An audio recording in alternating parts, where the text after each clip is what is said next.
제4부 42장 1. 전쟁이란 항상 남의 일처럼 생각되기 마련이다. 살리나스 사람들은 미국이 세계에서 가장 크고 가장 힘이 센 국가라고 믿었다. 미국인은 모두 타고난 명사수라서 전쟁터에 나가면 미국인 한 사람이 외국인 10명 아니 20명쯤은 거뜬히 상대할 수 있다고 생각했다. 미국의 퍼싱 장군이 멕시코의 반군 지도자 빌라를 뒤쫓은 멕시코 원정은 한동안 미국의 신화를 뒤바꿔 놓았다. 미국인들은 멕시코 사람들이 총도 제대로 쏘지 못하고 게으름에 멍청하다고 믿고 있었다. 그러나 전선에서 지친 몸으로 돌아온 미 기병 중대는 그 믿음이 사실과 다르다고 증언했다. 멕시코인들은 기막힌 명사수였다. 빌라가 이끄는 기병대는 미국 기병대보다 말도 잘 타고 지구력도 대단했다. 한 달에 2번 하는 훈련으로는 강인한 군대를 탄생시킬 수 없었다. 멕시코인들은 블랙잭 퍼싱 장군보다 전술이 뛰어난 복병이었다. 더구나 그들이 동맹군인 이질과 합세했을 때 그 위력은 정말 대단했다. 젊은 미군들 가운데 일부는 몇 년 동안이나 회복되지 못했다. 어쨌든 우리는 독일인들을 멕시코인들과 연관시키지 않았다. 우리는 곧 옛 신화를 되새겨 미국인 한 명이 독일인 20명을 대적할 수 있다고 생각했다. 그러므로 미국이 강력히 나가기만 하면 이내 독일의 황제가 굴복하리라고 믿었다. 우리는 감히 독일이 우리의 무역을 방해하지는 못할 거라고 생각했지만 그들은 방해했다. 우리는 독일이 위험을 무릅쓰고 미국의 배를 침몰시키지는 못할 거라고 생각했지만 그들은 우리 배를 침몰시켰다. 무모한 짓이었지만 사실이 그랬다. 따라서 미국은 독일과 전면전을 벌일 수밖에 없었다. 아무튼 처음에는 전쟁이란 남의 일이라고 생각했었다. 우리들, 나, 내 가족, 친구들은 관중석에 앉아있는 기분이었고 전쟁은 꽤 흥분을 자아냈다. 우리에게 전쟁이 항상 남의 일이었던 것처럼 전쟁에서 죽는 사람들도 항상 나와는 상관없는 사람들이었다. 그런데 이게 어찌된 일인가? 그것도 사실이 아니었다. 끔찍한 전보가 하나둘씩 날아들기 시작했다. 비보의 주인공은 바로 우리들의 형제였다. 우리는 분노와 소금의 현장에서 10,000km 이상이나 떨어져 있었으나 여전히 안심할 수 없었다. 상황은 전혀 재미있지 않았다. 자유여성단이 흰색 샤크스킨으로 만든 모자와 제복을 입고 행진을 벌였다. 우리 삼촌은 7월 4일 독립기념일 연설문을 다시 써서 들고 다니며 국채를 파는 데 이용하곤 했다. 고등학생들은 국방색 제복과 운동모 차림으로 몰리 교사로부터 기초 총검술을 배웠다. 그러나 앞불사, 내 여동생이 3살 때부터 사랑해왔던 길 건너 사는 잘생긴 마티 호프가 전장에서 산호하고 만 것이다. 훌쭉하게 키만 끄고 다부지지 못한 청년들이 옷가방을 들고 중심가를 가로질러 서든 퍼시픽역을 향해 어설픈 행진을 벌였다. 그들의 얼굴은 모두 양처럼 유순해 보였다. 살리나스 악대가 앞장서서 성조기의 영운하라를 연주했다. 그러나 옆에서 따라가는 가족들이 모두 울먹이는 바람에 음악은 마치 장송곡처럼 들렸다. 징집된 젊은이들은 어머니의 얼굴을 보려고 하지 않았다. 감히 바라볼 수가 없었던 것이다. 그 누구도 전쟁이 우리에게 현실로 닥치리라고는 생각지 못했다. 살리나스의 당구장이나 술집에서는 은밀히 수군거리는 사람들이 생겨나기 시작했다. 그들이 어느 군인에게서 들은 바로는 진실이 은폐되고 있다는 것이었다. 미군은 무기도 없이 전선에 투입되고 있고 군 수송선이 격침되었는데도 정부가 공식 발표를 꺼리고 있다. 독일군이 미군보다 훨씬 우세하여 우리가 승리할 가망은 전혀 없다. 독일 황제는 머리가 비상한 사람으로 미국 본토까지 침공할 계획을 세우고 있다. 그렇다면 윌슨 대통령은 이 사실을 국민에게 알릴 것인가? 그렇지 않을 것이다. 대개 이런 소문을 퍼뜨리는 몹쓸 인간들은 미군 한 명이 독일군 20명과 맞먹는다고 떠들어대던 바로 그 자들이었다. 이국적인 제복 차림. 그러면서도 정말 멋있던 영국인들이 몇 명씩 무리를 지어 전국을 돌아다니면서 그 자리에 못 박힌 것이 아니면 무엇이든 엄청난 돈을 주고 사들였다. 영국 구매인들 중 상당수가 다리를 쩔뚝거렸지만 다른 이들과 똑같이 제복을 입고 다녔다. 그들은 다른 무엇보다 콩을 구입하려고 했다. 콩은 수송하기도 쉽고 잘 썩지 않아서 비상식량으로는 제격이었기 때문이다. 콩의 시세는 킬로그램당 25센트였지만 그 가격에도 구하기가 쉽지 않았다. 6개월 전 고작 킬로그램당 4센트의 계약을 맺었던 농부들은 후에 막급이었지만 당시에는 그것도 시세보다 좋은 가격이었기 때문에 달리 할 말은 없었다. 살리나스 계곡뿐 아니라 전국적으로 유행하는 노래가 바뀌었다. 처음에는 적을 처부수고 독일 황제를 교수형에 처하고 본토로 진군하여 외국놈들이 만들어 놓은 난장판을 정리한다는 내용이었다. 그러다 갑자기 노래가 바뀌었다. 전쟁의 핏빛 저주 속에 적십자 간호사가 서 있네. 그녀는 지옥 속의 핀 한떨기 장미. 여보세요. 천당과 연결해 주세요. 우리 아빠가 거기 계시니까요. 새벽녘 희미한 불빛 아래 아가의 기도. 아가는 2층으로 올라가 기도를 올리네. 하나님, 우리 아빠 몸조심하라고 전해주세요. 그 시절 우리는 첫 한방에 코를 대한통 얻어맞은 거칠지만 경험이 부족한 사춘기 소년과 같았다. 상처는 아팠다. 우리는 그 상처가 얼른 빨리 낫기를 바랐다. 제4부 43장 1. 늦여름 어느 날 리가 커다란 장바구니를 든 채 외출해서 돌아왔다. 리는 살리나스에 살면서부터 보수적인 미국인처럼 옷을 입었다. 외출을 할 때면 늘 검은색 포플린 양복을 입었다. 새하얀 셔츠의 칼라는 높고 빳빳했으며 한때 남부 상원 의원들의 상징이었던 폭이 좁은 검은색 줄무늬 타이를 즐겨 맸다. 모자 역시 검은색의 머리 부분이 둥글고 챙이 곧았으며 위쪽은 변발을 말아 넣을 수 있을 만큼 봉긋했다. 그의 옷차림은 흠잡을 데 없이 말끔했다. 언젠가 애덤이 리의 멋진 옷차림에 대해 한마디 하자 리가 이를 드러내고 빙긋 웃었다. 저로선 그럴 수밖에 없어요. 그가 말했다. 부자들은 당신처럼 아무렇게나 옷을 입어도 상관없죠. 하지만 저처럼 가난한 사람은 어쩔 수 없이 옷을 잘 입어야 해요. 가난하다니? 애덤이 소리쳤다. 우리가 파산지경에 이르면 자네가 돈을 빌려줄 거라 믿고 있는데? 그럴지도 모르겠군요. 그날 오후 리가 무거운 장바구니를 바닥에 내려놓으며 말했다. 돈과 수프를 만들어 보려고요. 중국식 요리죠. 차이나타운에 사는 사촌이 요리법을 알려주었어요. 사촌은 폭죽 장사를 하고 펜템 노른집도 운영하지요. 난 자네한테 친척이 전혀 없는 줄 알았는데 중국인들은 모두가 제 친척이에요. 그 중에서도 리라는 성을 가진 사람이 가장 가깝긴 하지만요. 제 삼촌은 수웨이 동이랍니다. 최근에 건강이 좋지 않아 하던 일은 그만두고 요리를 배웠대요. 항아리에 동과를 세워놓고 꼭지를 조심스럽게 자른 다음 속을 파내고 그 안에다가 통닭 한 마리와 버섯, 물밤, 파 그리고 생강을 약간 넣어요. 그러고는 다시 멜론 꼭지를 덮고 이틀 동안 뭉근한 불에 푹 구우는 거예요. 그러니 맛이 없을 수가 없지요. 애덤은 의자에 기대어 깍지 낀 두 손을 뒤통수에 받친 채로 천장을 올려다보며 웃고 있었다. 좋아, 좋아. 제 말은 귀담아 듣지도 않으셨잖아요. 리가 말했다. 그러자 애덤이 몸을 똑바로 이렇게 세우면서 말했다. 사람들은 자기 자식에 대해서 잘 안다고 생각하지만 사실은 전혀 그렇지가 않단 말이야. 리가 빙긋 미소를 지었다. 아이들에게 일어난 사소한 일들을 모르고 지나간 적이 있었나 보죠? 애덤이 소리내어 웃었다. 우연히 알게 됐어. 올여름에 아론이 도통 집에 붙어있질 않기에 놀러 나간 줄만 알았지? 놀다니요. 아론은 최근 몇 년째 놀아본 적이 없어요. 글쎄 그 애가 뭘 했든 애덤이 말을 이었다. 오늘 킬커니 씨를 만났어. 왜 녀석의 고등학교 선생이 있잖나. 그 선생 말이 내가 다 알고 있는 줄 알았대. 자네 아론이 요즘 뭘 하는지 아나? 모르는데요. 리가 말했다. 아론은 내년에 할 공부를 미리 다 마쳤어. 대학 입학시험을 보아서 1년을 벌 생각이래. 칼커니 선생은 녀석이 시험에 합격하리라고 확신한다는구먼. 자네는 이 문제를 어떻게 생각하나? 대견한 일이군요. 그런데 그렇게 하는 이유가 뭐죠? 1년을 벌기 위해서라니까? 1년을 벌어서 뭘 하려고요? 이발이 그 애에겐 야심이 있어. 그래도 모르겠나? 모르겠는데요. 리가 말했다. 녀석은 그 문제에 관해 나한테 한 번도 말한 적이 없어. 동생은 알고 있는지 모르겠군. 아마 우리를 깜짝 놀라게 해주리나 보죠.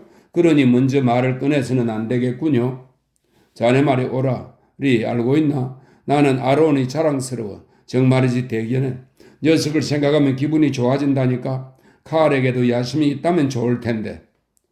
야심이 있을지도 모르죠. 리가 말했다. 칼도 어떤 비밀을 갖고 있을지 몰라요. 그럴지도 모르지. 그러고 보니 요즘엔 그 녀석 얼굴도 자주 못 보겠군. 그 애가 그렇게 밖으로 나돌아다녀도 괜찮을까? 칼은 자기 자신을 찾기 위해 애쓰고 있어요. 그런 개인적인 숨바꼭질은 흔한 일이죠. 어떤 사람은 평생 자아를 찾지 못한 채 방황하기도 해요. 절망적으로 헤매기만 하는 거죠. 어쨌든 생각 좀 해보자고 에덤이 말했다. 꼬박 1년 공부를 미리 해채우다니. 아론이 얘기를 꺼내면 근사한 선물이라도 해주어야 할 텐데 뭐가 좋을까? 금시계를 사주세요. 리가 말했다. 바로 그거야. 금시계를 하나 사서 글자를 3개 넣어 준비해 두어야겠네. 뭐라고 새길까? 보석상에서 말해줄 겁니다. 리가 계속해서 말했다. 이틀 후에 닭을 꺼내 뼈만 발라내고 살코기는 도로 집어넣어야 해요? 닭이라니? 돈과 수프 말입니다. 이봐, 아론을 대학에 보낼 돈은 충분한가? 우리가 아껴 쓰고 그 애도 사치 쓰는 생활을 하지 않는다면요? 사치를 부릴 녀석이 아니야. 저도 안 그럴 거라고 생각했는데 지금 보면 그러고 있는걸요. 리는 자신의 양복 저고리 소매를 감탄의 눈으로 바라보았다. 2. 세인트폴 성공회 교회의 사제관은 넓고 그런 만큼 주위가 산만했다. 원래는 대가족을 거느린 성직자를 위해 지은 건물이었다. 롤프 신부는 미혼인데다 검소하고 깔끔한 것을 좋아해서 대부분의 방을 사용하지 않고 잠가 놓았다. 그러나 아론이 공부할 장소를 필요로 하자 그가 커다란 방 하나를 내주고 공부에 전념하도록 도와주었다. 롤프 신부는 아론을 좋아했다.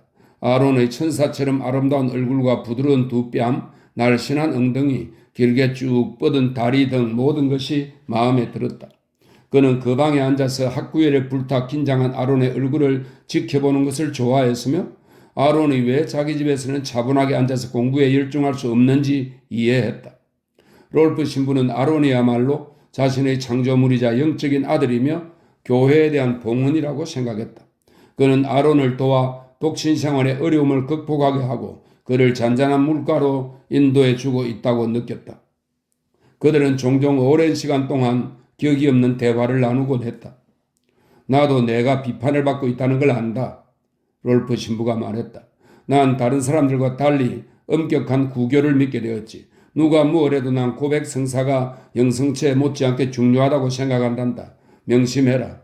나는 언젠가 고백 성사 의식을 부활시킬 거야. 천천히 아주 조심스럽게 말이다. 저도 나중에 신부가 되면 그렇게 하겠어요. 그렇게 하려면 남다른 능력이 필요하지. 아론이 머뭇거리며 말을 이었다. 이런 말씀 드려도 좋을지 모르겠지만 우리 교회에도 아우구스티누스 회나 프란치스코 회 같은 수도회가 있었으면 좋겠어요. 은둔할 장소 말이에요. 가끔 저 자신이 불결하다는 느낌이 들어요. 그 불결함에서 벗어나 깨끗해지고 싶어요.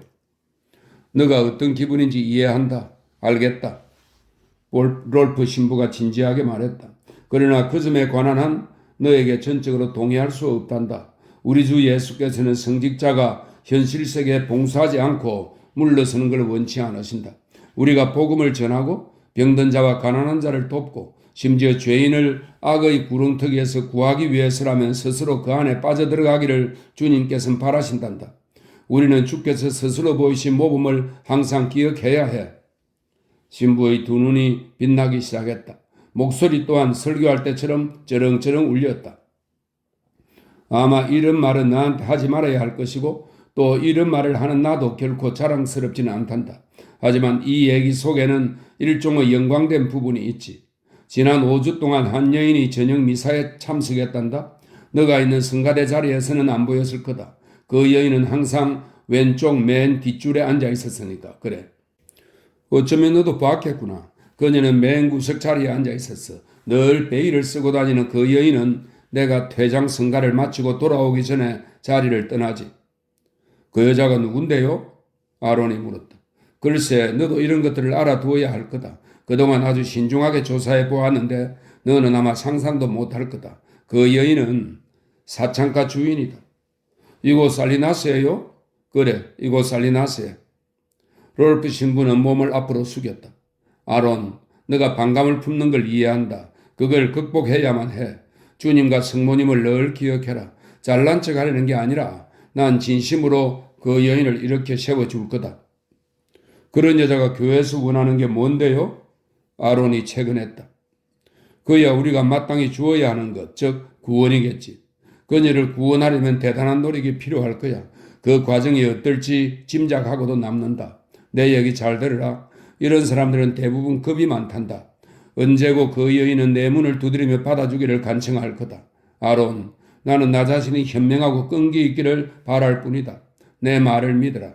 아론, 길 잃은 영혼이 광명을 찾는 순간이야말로 성직자로서 가장 지극하고 아름다운 경험을 맛보는 순간이란다.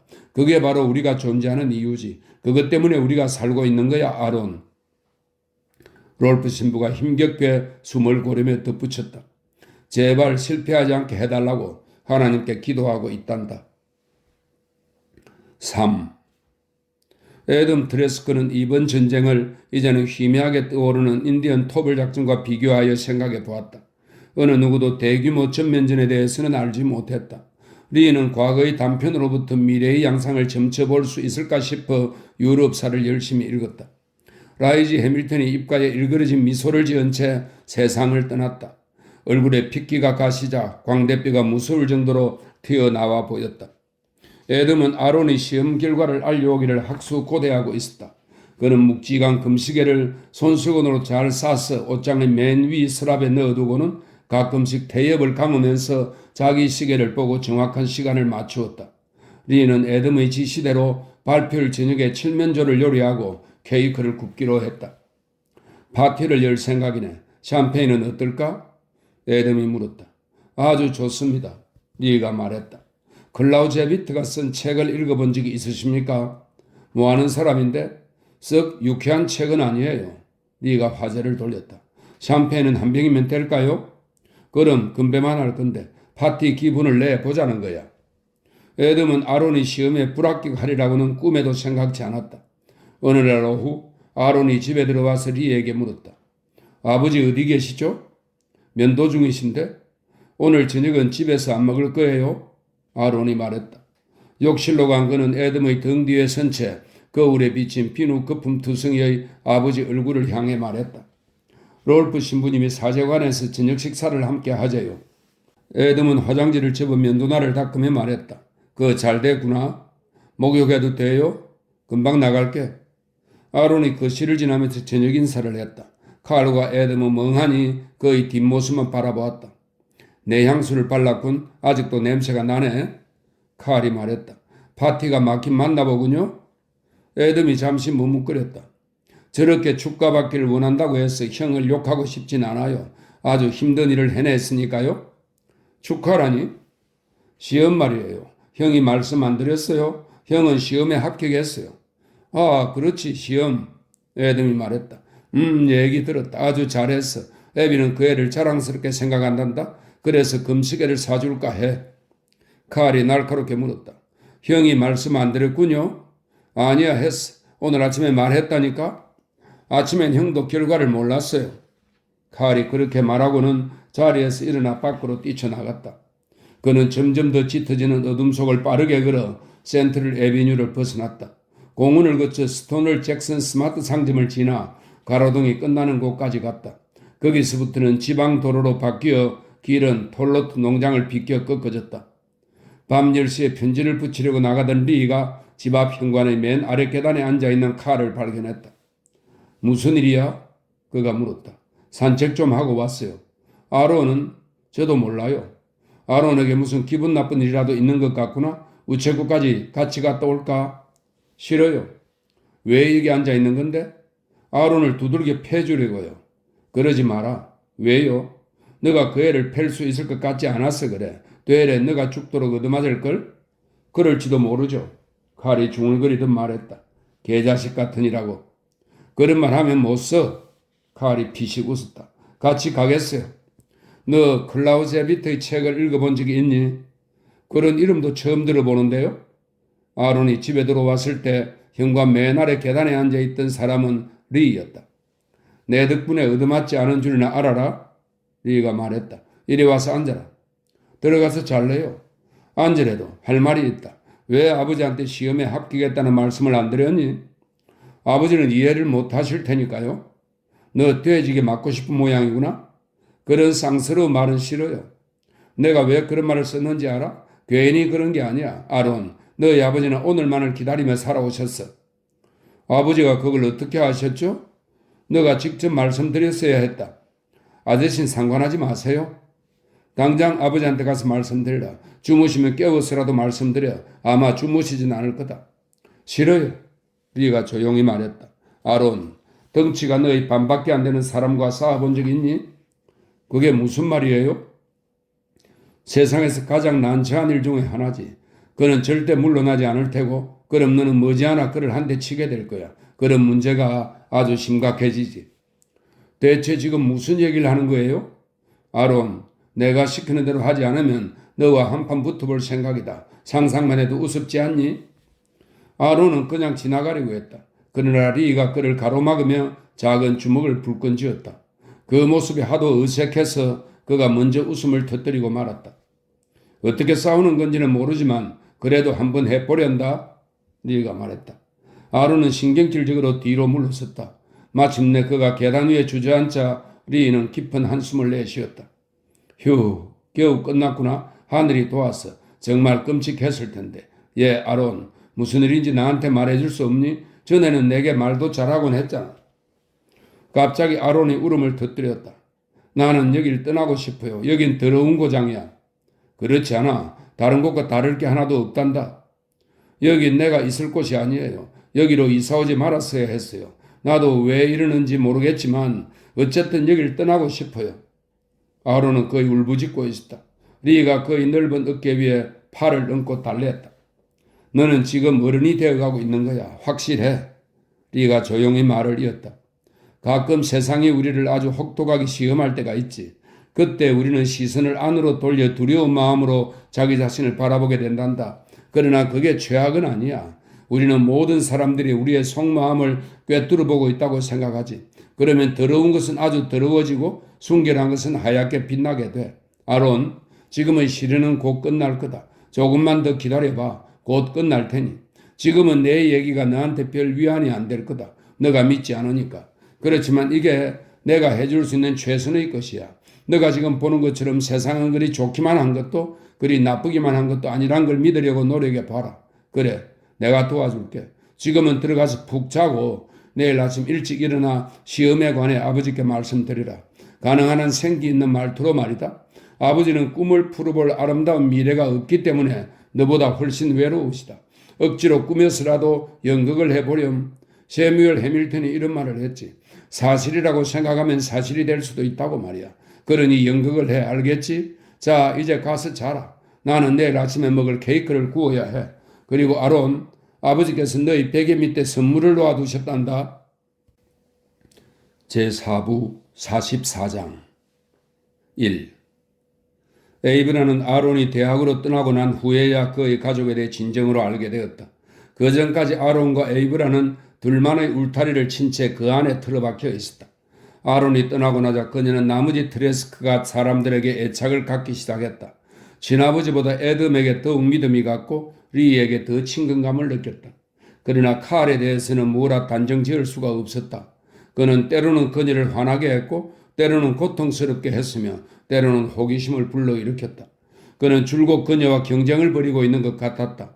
그가 자신을 좋아하는지 싫어하는지 종잡을 수가 없어서 에이브라는 그가 못마땅했다. 드레스컷이 집에 찾아갔을 때 칼이 보이지 않으면 마음이 놓였다. 칼은 그녀를 몰래 훔쳐보면서 자기 마음대로 판단하고 평가하고 생각하다가 눈길이 마주치면 잽싸게 고개를 돌리곤 했기 때문이다. 에이브라는 이제 날씬하고 건강하며 가슴이 풍만한 여인이 되어 성례를 치를 날만을 기다리고 있었다. 그녀는 의례 수업이 끝나면 드레스컷이 집으로 가서 리와 나란히 앉아 아론이 매일 보내오는 편지를 읽곤 했다. 아론은 스탠퍼드에서 외롭게 지내고 있었다. 그가 보낸 편지에는 외로움과 연인에 대한 그리움이 구구절절히 담겨 있었다. 함께 있을 때는 덤덤했지만 이제 150km나 떨어진 대학에서 주변 사람들과 단절된 채 생활하자니 연인에 대한 열정적인 사랑이 느껴진 것이었다. 그에게는 오로지 공부하고 먹고 자고 에이브라에게 편지 쓰는 일이 생활의 전부였다. 오후가 되면 에이브라는 부엌에서 리와 함께 콩을 실에 엮거나 깍지를 벗기는 일을 했다. 때로는 캔디를 만들기도 했으며 자기 집에서보다는 그 집에서 저녁 식사를 하는 경우가 더 잦았다. 리와는 터놓고 이야기하지 못할 게 없을 만큼 가까웠다. 자기 부모와는 별로 대화할 기회도 없을 뿐더러 대화를 해봤자 재미도 없고 지루하고 대부분 솔직하지 못했다. 그 점에 있어서 리는 달랐다. 에이브라는 스스로 무엇이 사실인지 확실치 않을 때도 리에게만은 사실만을 말하고 싶었다.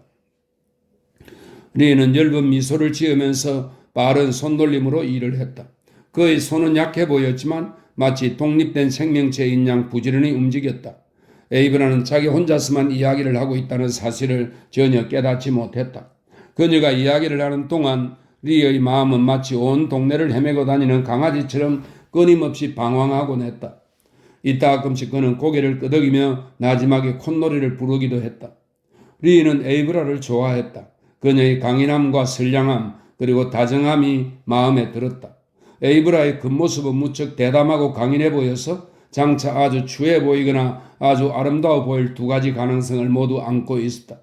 그녀의 이야기를 들으면서 리는 고향 광둥의 처녀 얼굴을 떠올렸다. 광둥 처녀들은 몸이 날씬해도 얼굴만은 보름달처럼 둥글고 매끈했다. 아름다움이란 다소 자신과 흡사한 것이어야 하므로 그런 얼굴을 가장 좋아해야 했지만 실제로 리는 그렇지 않았다.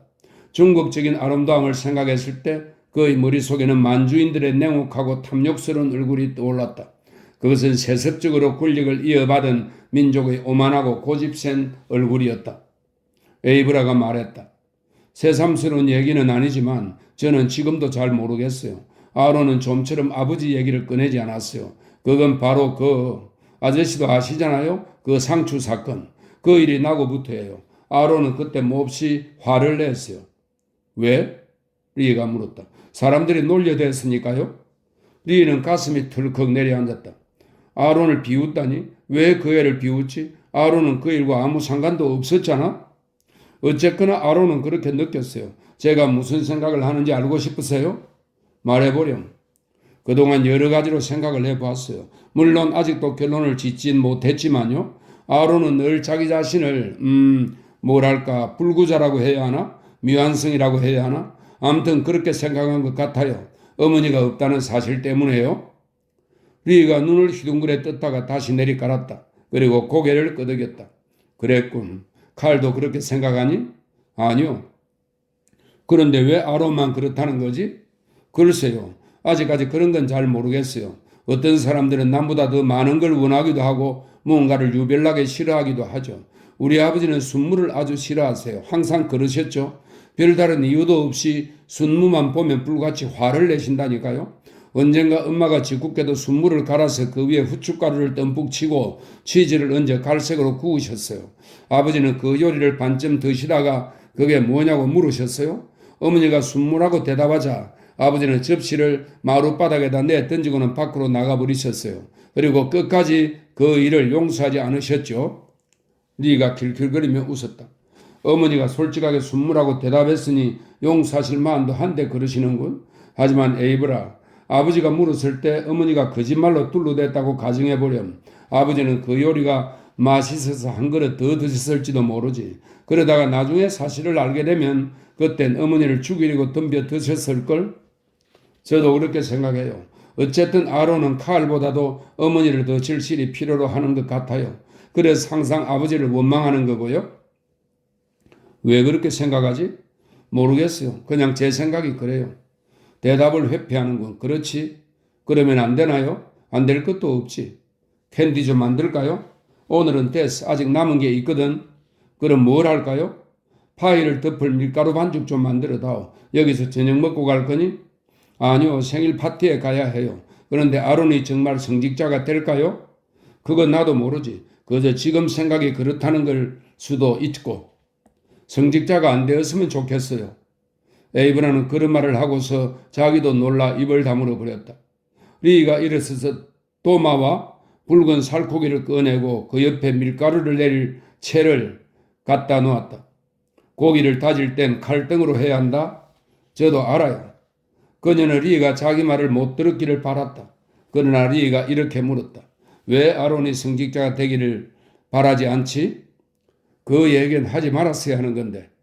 하고 싶은 말은 뭐든 해야지. 그걸 굳이 설명할 필요는 없어.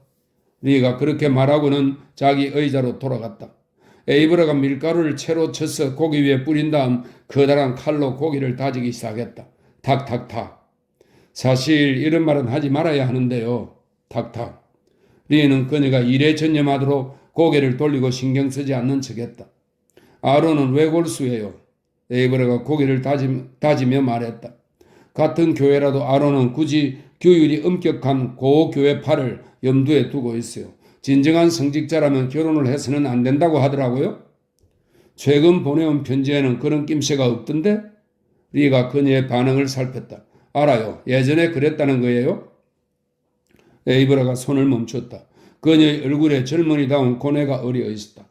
리 아저씨, 저는 아론에게 어울리는 짝이 아닌가 봐요? 그게 무슨 뜻이지? 농담이 아니에요. 아론은 저에 대해 생각하지 않아요. 그는 나름대로 이상형을 만들어 두고 그 위에 제 거죽을 씌워놓고 있는 거예요.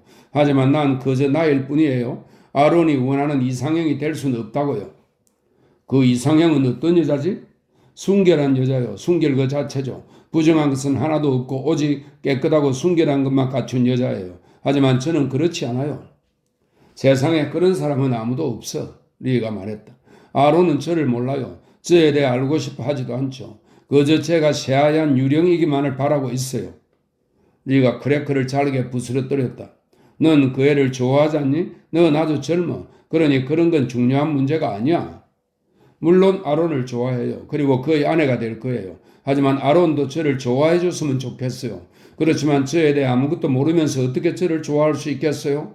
전엔 아론이 저에 대해 알고 있다고 생각했어요. 하지만 이제 와서 생각해보면 그렇지도 않은 것 같아요. 아론은 지금 아주 힘든 시기를 겪고 있는지도 모른다. 하지만 오래가지는 않을 거야. 너는 영리한 아이란다. 아주 영리하지. 그렇기 때문에 한평생 아론이 만들어낸 이상형의 여자로서 살아가기가 힘들지 않겠니? 아론이 만들어 놓은 여자에게는 없는 그 무언가를 그가 내 안에서 발견하게 될까봐 겁이 나요. 나는 화도 낼 것이고 나쁜 냄새를 풍길 수도 있어요. 아론은 그걸 여지없이 알아차리겠죠? 반드시 그런 건 아니야. 네가 말했다. 그러나 순결한 여인이나 동정녀처럼 살아가면서 동시에 평범한 인간의 역할을 해내기란 무척 힘들 거다. 인간이란 누구나 가끔씩 나쁜 냄새를 풍기기도 하거든. 에이브라가 테이블 쪽으로 다가갔다. 리 아저씨, 제가 바라는 건 마룻바닥에 밀가루를 흘리지 않도록 해라. 그래, 바라는 게 뭐지? 이건 제 생각인데요. 아론은 어머니가 없으니까 자기가 생각해낼 수 있는 좋은 점만 모두 동원하여 상상의 어머니에게 씌워놓은 것 같아요. 그런지도 모르지. 그리고 그걸 너에게 다시 덮어 씌웠고 말이야. 에이브라가 리를 빤히 바라보았다. 그녀의 손가락은 조심스럽게 칼날을 쓰다듬고 있었다. 그리고 넌 그것을 벗어버릴 수 있는 방법을 찾아내고 싶은 거야. 그렇지? 네. 그랬다가 아론이 널 싫어하면 어쩌고? 그래도 한번 시도해 볼래요. 저는 다만 저 자신이고 싶으니까요. 리가 말했다. 나처럼 남의 일에 잘 말려드는 사람도 없을 거다. 하지만 내가 어떤 일에 최종적인 해답을 줄 수는 없어. 고기 다지는 일을 계속할래? 아니면 내가 할까? 에이브라가 맡은 일을 다시 시작했다. 아직 고등학교도 졸업하지 않았는데 이런 심각한 얘기를 하다니 우습죠? 그야 어쩔 수 없는 일이지. 리가 말했다. 웃음은 사랑니처럼 나오는 거야. 죽음과 격렬한 싸움을 벌인 후에야 비로소 자신을 향해 웃을 수 있지. 그 웃음이 제때에 나오지 않을 때도 있고 말이야. 그녀는 고기 다지는 속도가 빨라졌다. 마치 화가 난 것처럼 신경질적인 손놀림이었다. 에이브라는 손에 속도를 더해서 신경질적으로 고기를 마구 다졌다. 리가 말린 강낭콩 5개를 식탁 위에 놓고 여러 가지 모양으로 배열하기 시작했다. 직선을 만들었다가 각도 만들고 둥근 원도 만들었다. 갑자기 고기 다지는 소리가 멎었다. 드레스크 부인은 살아 계신가요? 콩을 만지려던 리의 집게 손가락이 잠시 멈추었다가 다시 천천히 콩을 밀어 모양을 O자에서 Q자로 만들어 놓았다. 그는 에이브라가 자기를 바라보고 있다는 것을 알았다. 또한 보지 않고도 그녀가 자신이 던진 질문 때문에 겁에 질린 표정을 하고 있다는 것도 알았다. 그의 생각은 철망 덫에 걸린 생쥐처럼 갈피를 잡을 수가 없었다. 리는 한숨을 내쉬며 더 이상 생각하지 않기로 하고 천천히 고개를 돌려 에이브라를 바라보았다. 그녀의 모습은 생각한 대로였다. 리가 듬듬하게 말했다. 그동안 많은 얘기를 나누었지만 정작 나 자신에 대해서 말한 적은 없는 것 같구나? 그가 수줍은 미소를 지었다. 에이브라, 내 얘기를 들어보련? 나는 이 집의 하인이고 늙은이에다 중국인이다. 이 세 가지는 너도 알고 있지? 나는 이제 지쳤고 겁이 많단다. 그렇지 않아? 에이브라가 말했다. 아니, 나는 지독한 겁쟁이야.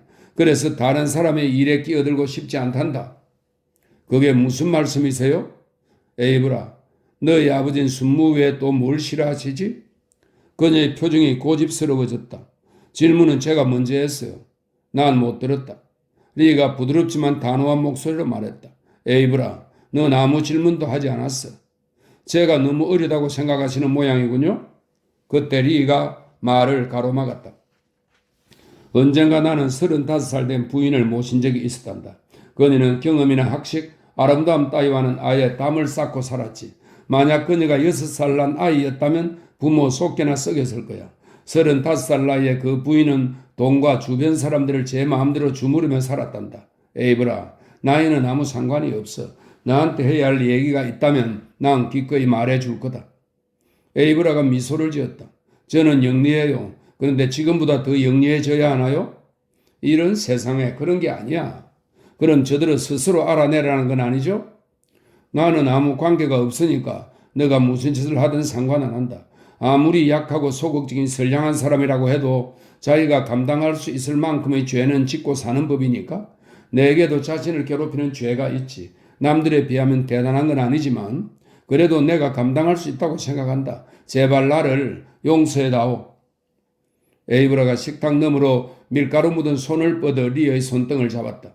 그의 누른 손은 팽팽하면서도 윤기가 흘렀다. 리는 그녀의 밀가루 묻은 손가락이 남긴 하얀 자국을 내려다 보았다. 에이브라가 말했다. 저희 아버지는 아들을 원하셨죠. 아버지는 순무와 여자아이를 싫어해요. 남들에게 왜 제 이름을 그렇게 이상하게 지었는지 떠벌리곤 하시죠. 나는 다른 이를 불렀으나 에이브라가 왔도다라고요. 리는 웃음을 지었다. 넌 정말 멋진 아가씨야. 내일 저녁 식사 때 오면 순무를 사다 놓으마. 에이브라가 나지막이 물었다. 그 여자는 살아있죠? 그래. 리가 대답했다. 그때 현관문이 쾅 닫히는 소리가 나면서 칼이 부엌으로 들어왔다. 안녕 에이브라, 리 아저씨. 아버지는 돌아오셨나요? 아니, 아직. 그런데 왜 그렇게 싱글벙글하지? 칼이 수표 한 장을 내밀었다. 받으세요. 아저씨 돈이에요. 리는 수표를 내려다 보았다. 이자는 받을 생각이 없는데? 받아두세요. 그래야 다음에 또 빌릴 수 있을 거 아니에요? 어디서 났는지 말해주지 않을래? 아직은 밝힐 수 없어요. 제게 좋은 아이디어가 하나 있는데 그가 에이브라를 힐끗 바라보았다. 전 이제 가봐야겠어요? 에이브라가 말했다. 그러자 칼이 재빨리 말을 바꾸었다. 에이브라도 어차피 알게 될 테니 지금 들어도 상관없겠군. 돌아오는 추수감사절에 깜짝 놀랄 일이 있을 거예요. 에이브라도 함께 할 거고 형도 집에 올 테니까 말이에요. 뭘 할 건데? 그녀가 물었다. 아버지께 드릴 선물이 있어. 뭔데? 비밀이야. 그때 가면 알게 될 거야. 네 아저씨는 알고 계셔? 알지만 말 안 할걸. 칼이 이렇게 즐거워하는 모습은 처음 보는 것 같아. 여태껏 너가 기뻐하는 걸 한 번도 본 적이 없거든? 에이브라는 가슴 속에서 칼에 대한 온정이 피어나고 있음을 깨달았다. 에이브라가 돌아가고 나자 칼이 자리에 앉으며 말했다. 추수감사절 만찬을 끝내고 드려야 할지 그 전에 드려야 할지 모르겠어요. 끝나고 나서 드리렴. 리가 말했다. 돈이 정말 있는 거야? 15,000달러예요. 정직하게 번 돈이냐? 그럼 내가 훔치기라도 했단 말이에요? 그냥 물어보는 거다. 정직하게 번 거예요. 칼이 들뜬 목소리로 말했다. 지난번에 형을 위해서 샴페인을 준비했던 거 기억하시죠? 이번에도 샴페인을 사요. 그리고 식당에 멋지게 장식도 하고요. 에이브라가 도와줄 거예요. 아버지께서 정말 그 돈을 바라실까? 마다하실 이유가 없잖아요. 너의 생각이 맞았으면 좋겠구나. 네가 말했다. 학교 공부는 어떻게 했니?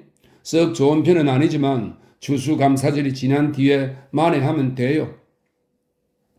2. 다음날 수업이 끝난 후 에이브라는 서둘러 칼의 뒤를 쫓아갔다. 안녕 에이브라, 너가 만든 캔디 아주 맛있더라. 지난번 것은 너무 딱딱했어. 크림같이 몰캉거려야 하는데. 리 아저씨 너한테 홀딱 반했던데 뭘 어떻게 한 거야? 나도 아저씨가 좋아. 그녀가 말을 이었다. 칼, 물어볼 게 있는데. 그래? 아론이 대체 왜 그러는 걸까? 그게 무슨 소리야? 그 애는 자기 자신만 생각하는 것 같아. 새삼스러운 일도 아니잖아. 형하고 다투기라도 한 거야? 아니, 지난번에 아론이 성직자가 돼서 결혼은 안 하겠다고 그러기에 내가 화가 나서 덤벼들었어. 그런데 아예 상대도 안 해주더라. 너와 결혼을 안 하겠다고? 믿기지 않는걸?